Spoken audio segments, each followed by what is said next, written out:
Hi and welcome to the channel. Today I'm presenting about another interesting episode of Herald Tribune World Youth Forum. In this episode, youngsters discuss about Africa's future and participated following students: P. Tissa Fernando from Sri Lanka, Bizuayehu Agonafir from Ethiopia, Nii Tetteh Quao from Ghana, Marita Wessels from Union of South Africa. As usual, presenter of the discussion is lovely Mrs. Helen Height-Waller. Here we go to the video. I mean, the real move much faster. Look how much the Atatürk had done in Turkey. WCBS TV presents Young World, The danger is conceded, but a stimulating discussion of young ideas of world interest by teenage students from foreign countries invited to live and study for 3 months in the United States by the New York Herald Tribune Youth Forum, each with 4 host families with teenage children, and attend local public and private schools. Today's discussion will be between Mr. Tissa M. Fernando of Ceylon, Miss Bizuayehu Agonafir of Ethiopia, Mr. Nii Tetteh Quao of Ghana, and Miss Marita Wessels of the Union of South Africa. And here is your moderator, Helen Height-Waller. That they suddenly turn to a dictator.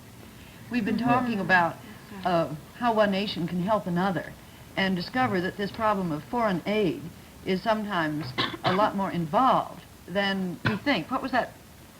Yes, while we were having a television program, it was not for this, but we were working on it, we were discussing underdeveloped countries and the problems facing them, and naturally the problem of foreign aid came up, and there was a girl from Burma on it who said that her country needed a lot of aid and was getting a lot of aid, and the teacher, an American of course, said yes. From whom? From America. She said, no, we get aid from Israel, and the teacher looked quite baffled, which just shows that the Americans think of aid really in terms of America.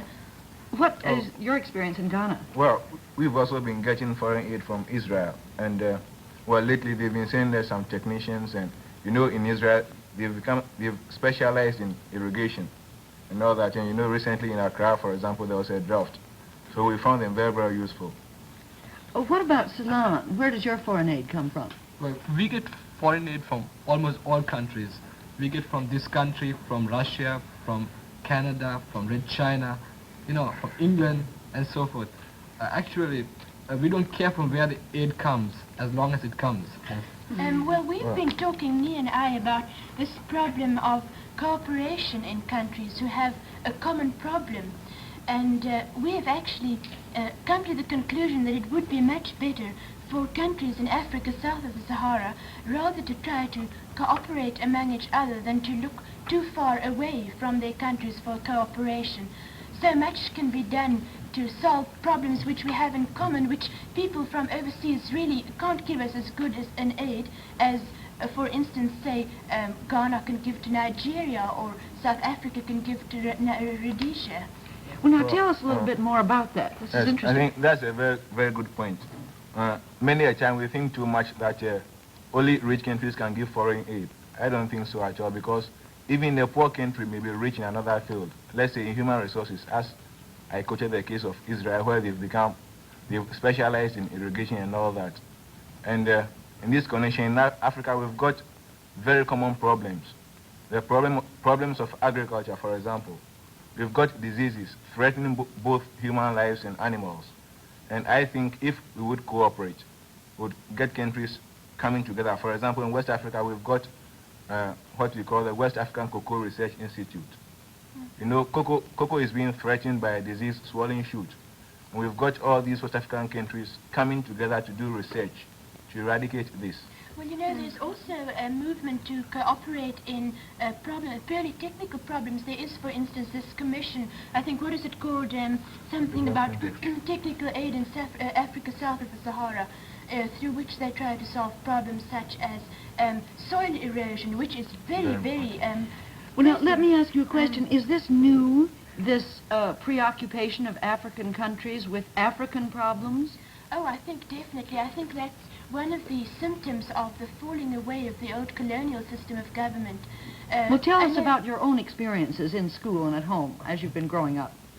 Well, I think that we in South Africa, having both a European community or a white community who calls themselves European and an African community, have always well, the Europeans at least have always looked away from Africa towards the countries of our ancestry, but lately we're beginning to realize that we are very much part of a homogeneous society, and for instance people are beginning to concentrate more and more on learning native languages. They're beginning to learn languages like Sotho and Xhosa, and also we're beginning to be taught more about the history of the tribes in our country. In your schools? In our schools, yes. Well, now, Nii, what about Ghana? You have a British system of education.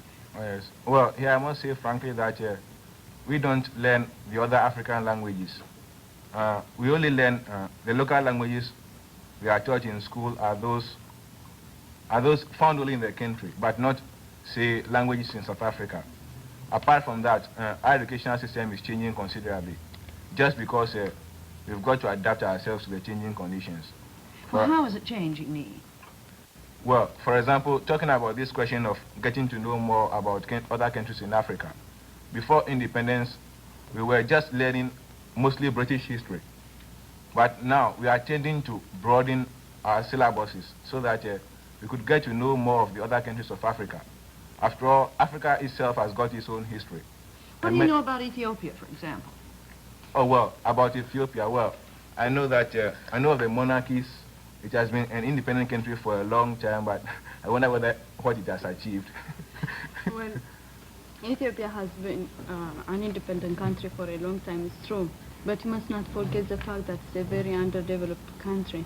And it has never had any contact with the outside world. So without transportation, without communication with the outside world, you know, civilization by oneself is very difficult, so we haven't achieved very much. But we have achieved that. We have kept our feeling of patriotism. We don't want any domination from the outside world. And we have kept our feeling of independence, and we are still keeping it. But now we are getting help from the outside world.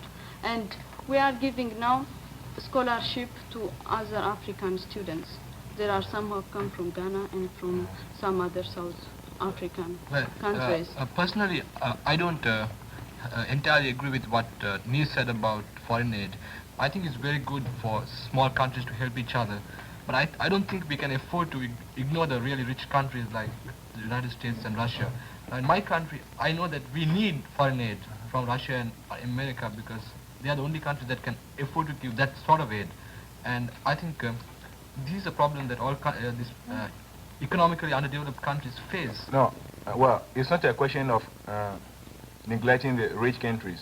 You see, we must realize that although a country may not be rich, it may specialize in a certain field. And in that case, it can be very, very useful to another country. And then also, I think Africa has, during the past few decades, shrunk so considerably because of the expansion of the railway system and better communications between the different African countries. That has always been the big problem of cooperation in Africa.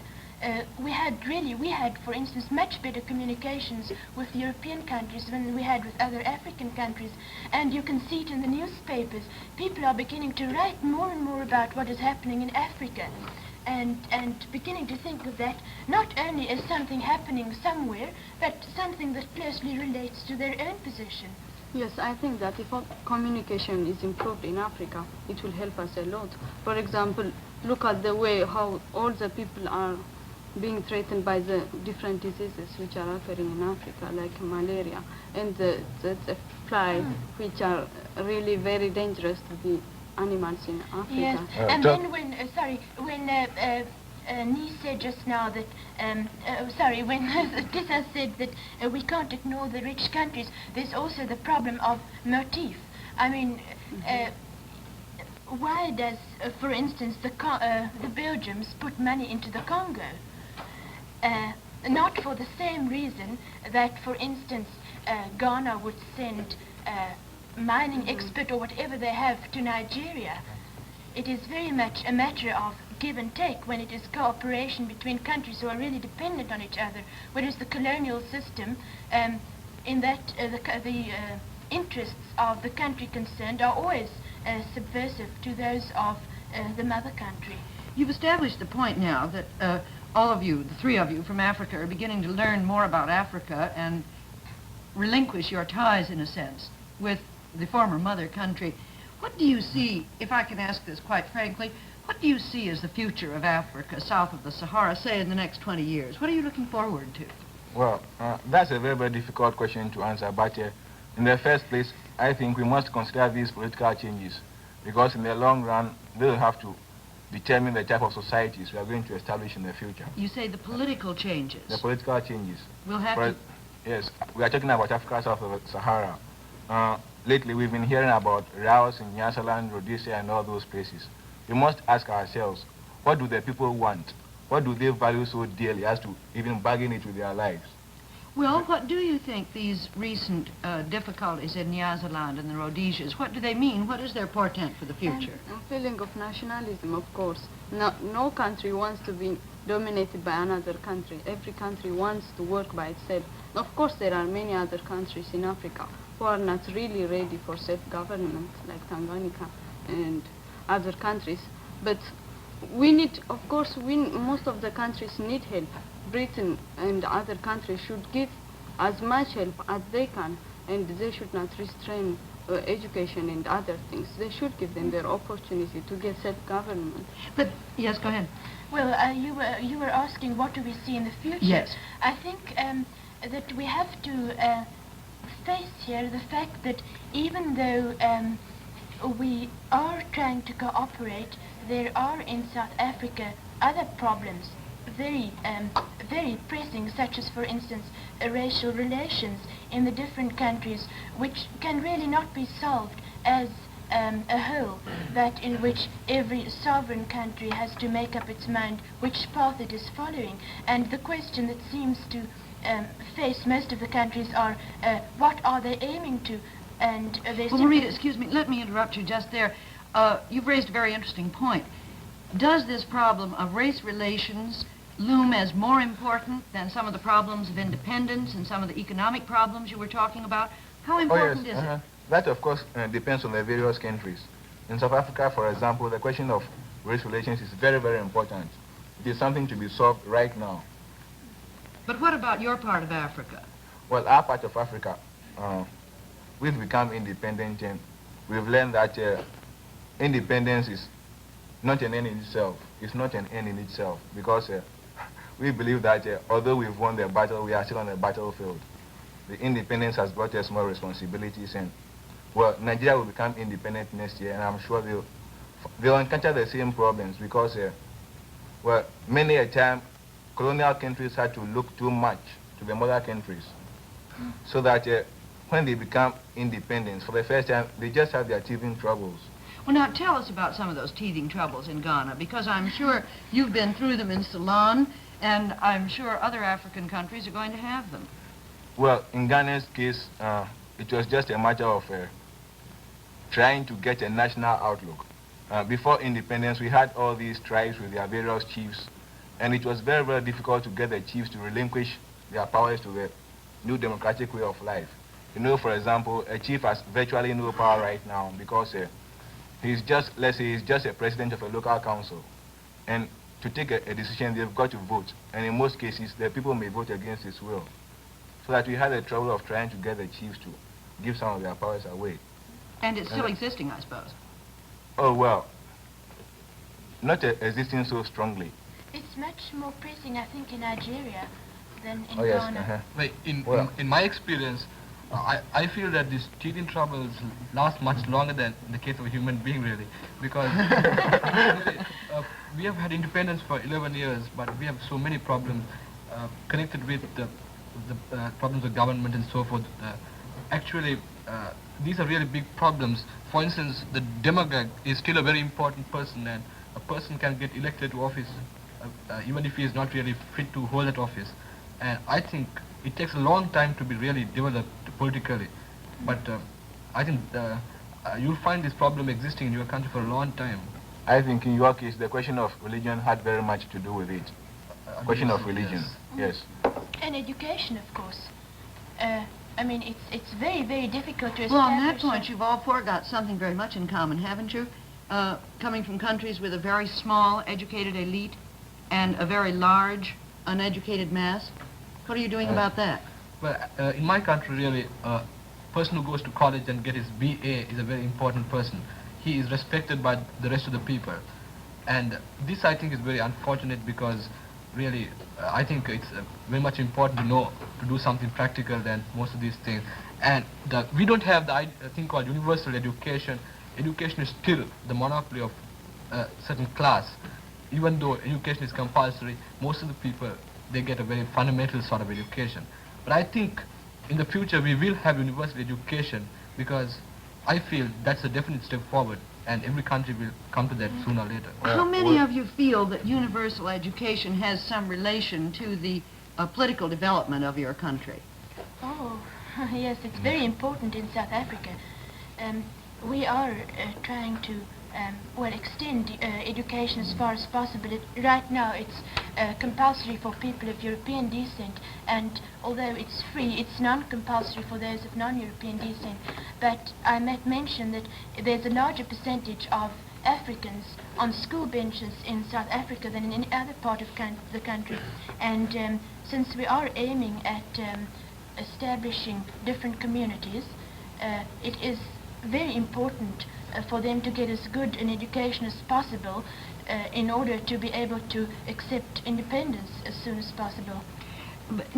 Yes, go ahead. Well, the question of education is also very, very important when we are considering development in countries. For example, we became... Well, during the first stages, there was... It was just 2 years ago. 2 years ago, yes. First of all, we had most of the expatriates threatening to leave. You had most of what? Expatriates, the white men who come over to work in the civil service and all that, yes. They threatened to leave the country so that everything would corrupt. And, well, of course, the government tried to get them by raising salaries and all that. And then apart from that, we must also try to, I think, adjust our educational system. At the moment, only a few people go to school. It's not that the government is trying to limit the population of literate people, but it's just a question of finance. It's very, very important. Is it more important now for you to continue the system of education you have, educating an elite, than it would be to educate the elite less and have a chance to educate everybody? Or is that a fair question? Well, as I say, it's a question of finance. It's very, very important. Isn't that a bit an aftermath of the British educational system too? I mean, the British never tried to institute mass education. Why should they? Oh, yes. And I think that they were really educating people to assist in running a government which was important to them. And they were not concerned with the education of the masses, as your government no doubt is. And what would you do in your country right now if you could do anything you wanted to? What's the most important thing to do first? Of course, the basic aim is to use more money in education. That's more important, to get more people educated, because still we depend a lot upon foreigners. We've got all these white men coming over to run the civil service. We've got teachers coming over from Britain and all that, and they can decide at any moment to leave us. Mm-hmm. Is that true in Ceylon? Well, it's becoming less so, but still it's true. Really, one of the most unfortunate things about our system is that you can be... There are hundreds and hundreds of people who deserve a college education who can't get one because there's no room in university. And it's I think very unfortunate. And that's where I think we are really far back still. I feel very strongly. Bizu, I want to come back to you and your feeling as an African. You were saying that Ethiopia has been such a closed country with little contact with the outside. What's happening in Ethiopia today? Well, today, our educational system is different from most of the countries. We are getting education free, although it's not compulsory. And we are learning, now we have started to learn a lot about Africa before going out to to Europe or Asia. And we have realized that education is the most important thing for our country, because as Nii has said, in my country too, you'll find a lot of foreigners who are working in different kinds of offices. And we need more teachers, we need more doctors, and we need a lot of farmers and technical aid also. I think talking about this educated elite, we must also consider one very big problem. In our countries, for example, you get people who go back to Britain to qualify as lawyers and doctors and all that. And when they come back home, they only wish to stay in the big cities and not to go out into the villages and work. That's a very, very serious problem. And in fact, we are trying to, well, in any case, most of these people go overseas with scholarships. And nowadays, if you get a scholarship from the government, you enter into a bond to serve the government for 5 years, with the result that when you qualify and you come back, the government can send you to even the remotest village. I think it's rather tragic in that very often in Africa, the people who have been working most unselfishly for bettering the masses of Africans were not the Africans themselves, but Europeans who had come there. I'm thinking specifically of Dr. Schweitzer, who's been doing wonderful work in Lambaréné. And it has happened, I think, in that sense still, that the Europeans and the colonial powers in Africa have a tremendous responsibility, because the educational system, it doesn't matter in how far it's been adopted to the country, is still something that has been brought in by I'm getting confused here. One of you says that what you need is to get rid of all the Europeans in Africa. No. The question is, a country is in a very, very dangerous position when most of the people working in the civil service and all that are foreigners. They can decide to leave any time. No, but the contradiction here is, sure, I realize your point, but then Marita says that it's the Europeans that have a very great responsibility. Well, I think the point is that the time of in the whole of Africa, south of the Sahara, European domination has ended to that period. I think that what is happening in Tanganyika and what is happening in Nyasaland are good examples of that, but the European in Africa still has a very important function to fulfill. Not as a European, but as an African, as a person with a superior education, because he has had superior opportunities for an education. I think he has a very big responsibility still, and should be accepted as such. I wouldn't agree with Marita. I wouldn't agree with her point that the Europeans have more responsibilities. In Ghana, for example, we have our own responsibilities, but in the case of South Africa, it's different, because over there is the white people who've got the power. I mean, you've got all the power, so you've got to work anyway. Yes, that is true. The position is very different in an independent country like yours. And well, now talk to me a minute. I'm sorry, go ahead. For example, in my country, when I say there are many white people who have come there and working there, that doesn't mean we are dominated by the whites. Of course, the government belongs to us, but we bring so many white people from outside because our people are not educated enough to fill up the offices. So what we need now is to educate our people and then fill up the place instead of importing white people from outside. Well, in Asia, for instance, where the European was indispensable a decade ago, is no longer considered indispensable, because Asian countries are managing their affairs very well without any European help as such, active help, people coming in. Yes, but wait a minute, Tissa, what about all the countries in Asia that were newly free 10 years ago and had parliamentary forms of government and have now turned to dictatorship? There have been 5 or 6 in the last year. Is that going to happen to Africa, I wonder? Well, it depends on how, to what degree the corruption that came into those governments will be allowed to come into African governments. No, I don't agree with you entirely. I think the point is the parliamentary machinery, it actually works too slow when there are huge problems, huge economic problems, when there are thousands of people starving, for instance. In such a situation, this democracy with a capital D is not that impressive. I mean, when you're really hungry, that's the difficulty. Bread with a capital B. Yeah, it's more important. But I'm sure that most of these countries, when the situation is better, they'll come back to democracy, because in India, for instance, there's such a tradition of democracy in all Asian countries. I mean, they love democracy. I might just mention that even in France, they've had to have a change of constitution, and it's not just the new democracies that have turned to dictatorship. I think that's something that's happening in countries that have that degree of corruption. I mean, look at Turkey 25 years ago. They had a very old independent Well, what about country. Africa? Do you think you're going going to go through the Asian experience with a few years of freedom and parliamentary government like you have in Ghana now? Are you going to keep it? Oh, well, I think that we'll keep it because, first of all, we still have that legacy of colonialism, as I would put it, because most of it, we all embrace democracy, and I don't think we will change to dictatorship. But looking further into the future, I think there's a problem here because in most cases, you get people who are just not aware of their civic responsibilities. And in such a situation, things can turn up to be very much against democracy. And the opposition has been very unscrupulous, hasn't it? Oh, yes. You get at times members of the opposition who are just very, very unscrupulous. They just think their main aim is to overthrow the government, come hell or high water. Well, given that as truth, and I'm sure it is, paint me a picture of Africa south of the Sahara in the next 20 years, between the time now and the time you're 40. What's going to happen?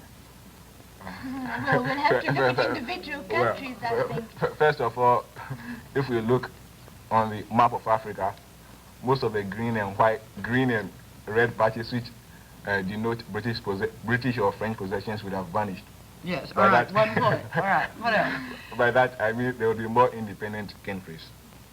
And of course, when a country becomes independent, it assumes more responsibilities and More troubles. well, more troubles perhaps, but on the whole there will be a greater development.